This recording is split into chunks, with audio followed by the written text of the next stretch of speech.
Hi there, I'm Budda and you're watching Dr. Guitar, a show for all you guitarists out there. Today's episode, I will be talking to you about my top 10 guitar players of all time.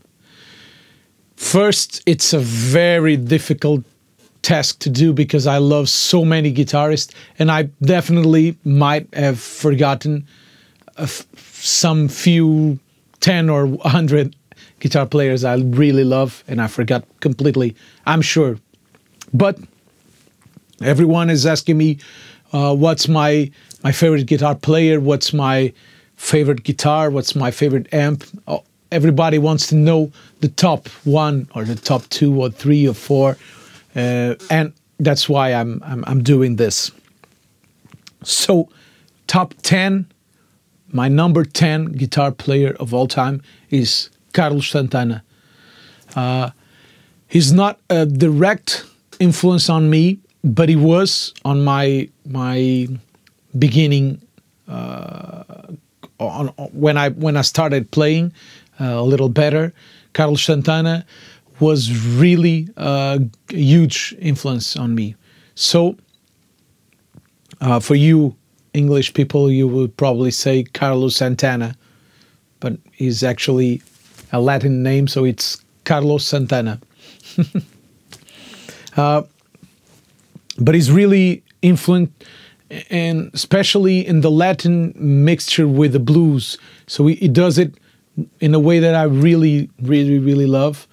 I don't like his tone for me, but I love his tone in his music. So it's a great thing.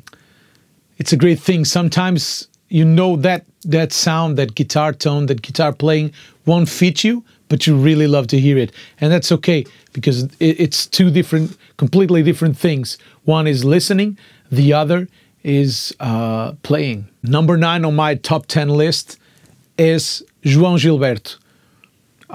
For you guys that don't know Brazilian music, he's probably a known guy, but he's really influence in my life and in my playing.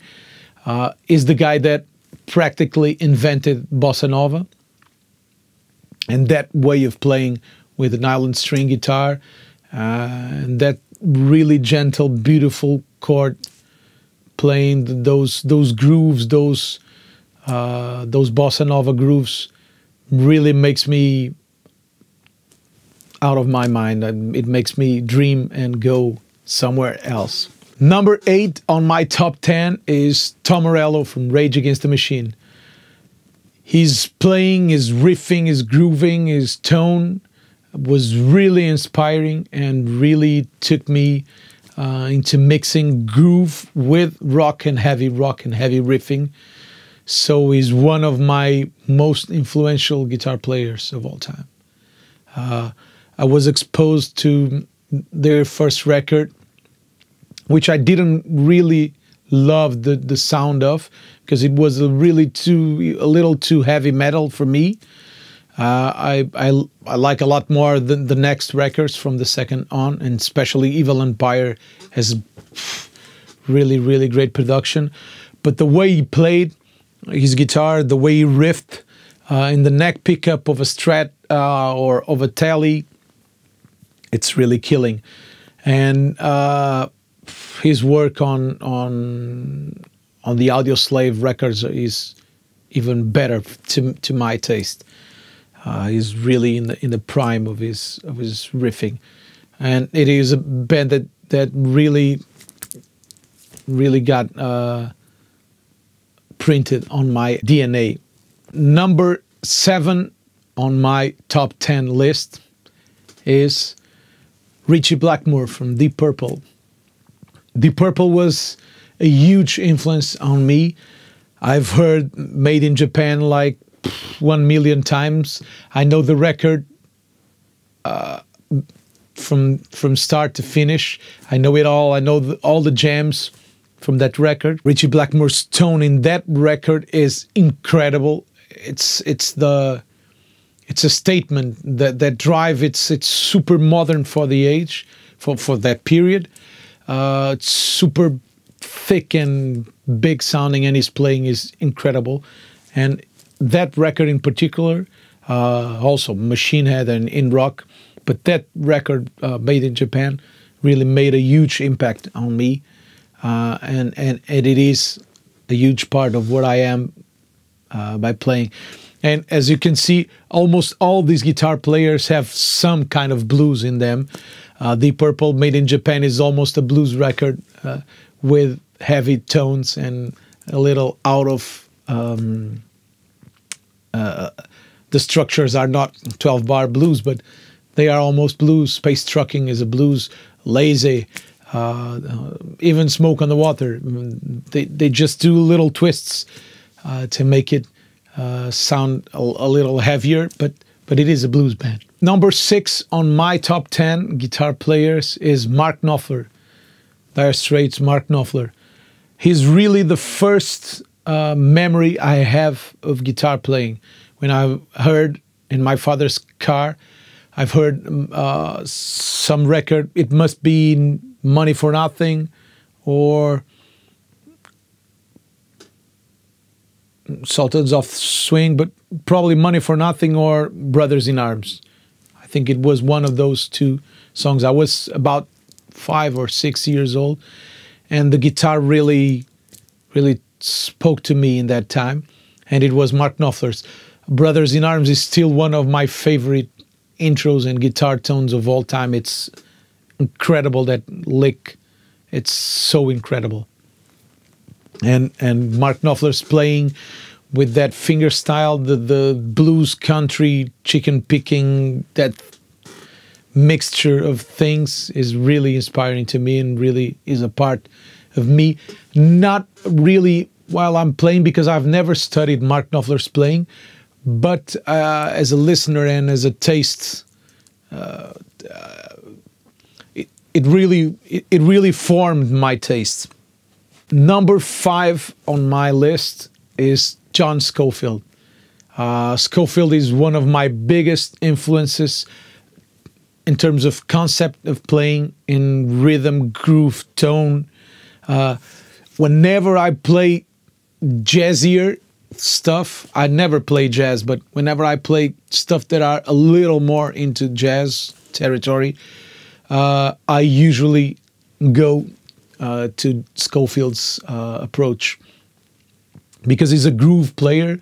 He has a really great pocket. He plays like he's coming down. He plays like a drunk guitar. It's usually how I describe it, because it's almost always wrong, but in a great way.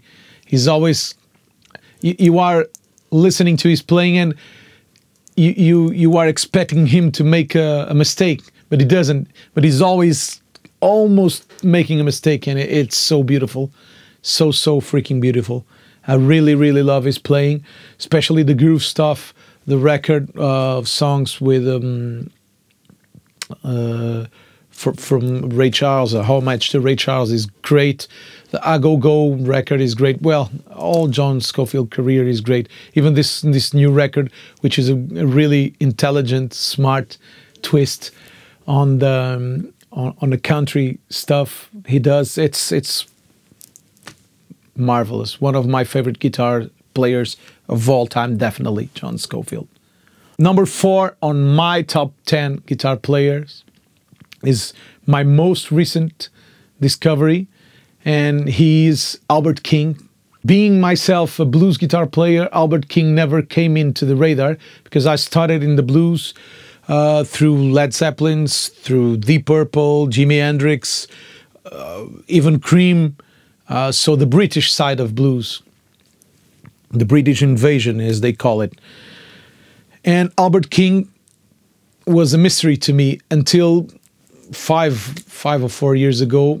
A good friend of mine, Vitor Bacalhau, told me about Albert King, and of course I have listened about Albert King, but I didn't knew his work of art deep. And I was playing Born Under a Bad Sign for 10 or 15 years, but I didn't even knew it was Albert King's song because I played it because I listened to it on the Simpson Sings the Blues record with Homer Simpson singing it. So Albert King was always, I don't know why, but he was always out of my radar. And when I found Albert King, I was like, oh, what is this? This is exactly where all I play came from. But I got it from other guitar players like Stevie Ray and Jimi Hendrix and all those other blues players that pick a little bit of Albert King's playing. And when I heard it for the first time, I was like, this is how I play the blues. I stole it all from Albert King. Shit. It's one of my definitely favorite guitar players of all time. Number 3 on the top 10, Mr. Jimmy Page. Jimmy Page is not only one of my favorite guitar players because of all that he's done, but is also a great, incredible producer and a great arranger and singers and a songwriter. So I really admire Jimmy Page's work. He's great on electric, he's great on acoustic, on mandolin, on everything. Is one of my favorite guitar players of all time, the greatest riff player probably ever existed, and is definitely my top 3. This is, as I told you, this is not. It's really hard to pick and choose who's staying in front of who, because Scofield is a huge influence on me, as it is Jimmy Page, but they are not in the same realm. So when I play rock, I probably go more towards Jimmy Page. When I play funk and jazzy-oriented grooves, I go a lot more towards Scofield. So it's not really who's behind, who's most important, but it's we have to do a top. So that's how I said it. Number 2 on my top list of guitar players is John Frusciante, ex-Red Hot Chili Peppers guitar player. Blood Sugar Sex Magik changed my life, changed who I am, the way I play, the way I approach guitar, the tone of my guitar. It changed me from going to heavy tones, Les Paul heavy tones, to Tele and most of all Strat kind of tones. Now playing it through my Nags, which is the best guitar ever, but it is kind of a Strat mixed with a Tele, so that's probably why it is a great guitar. But Frusciante has all the licks I really love, and from Red Hot Chili Peppers, I went to Jimi Hendrix because of Flea's tattoo in his arm. So they made me discover a lot of music, and they play a lot of great songs and great guitar playing. Especially the Blood Sugar Sex Magik is such an incredible record guitar wise.